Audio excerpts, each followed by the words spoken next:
This is the Porsche 935 from Hot Wheels, and this is the story of how a Kremer 935 K3 was driven to Le Mans victory by two smugglers in 1979.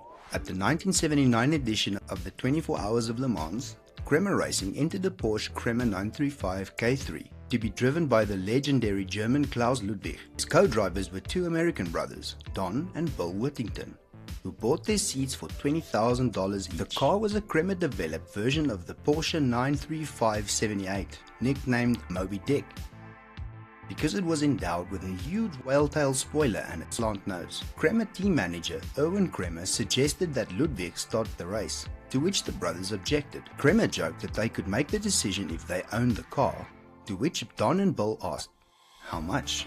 They returned a short while later with the required $200,000 in a bag from their trailer. They bought the car on the spot.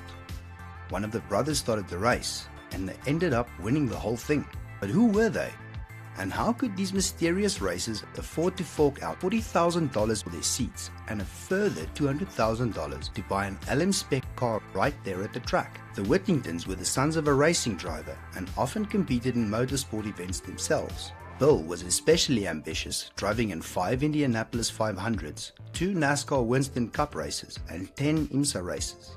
The two recently bought the Road Atlanta racetrack in Georgia, and it is alleged that they used the long back straight of the track as a runway for marijuana-laden aeroplanes to land and take off.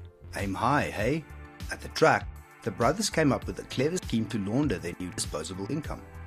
They invented fake brands for products like sunscreen to sponsor the track and events at the track, giving them the opening to bring those funds back into legal circulation. In 1986, the smuggling ring was brought down by federal agents, with Bill Whittington pleading guilty to income tax evasion and conspiracy to smuggle marijuana into the US via Colombia. He received a 15-year prison sentence and had to forfeit all of his assets, including the K3. A year later, Don pleaded guilty to money laundering and got an 18-month sentence.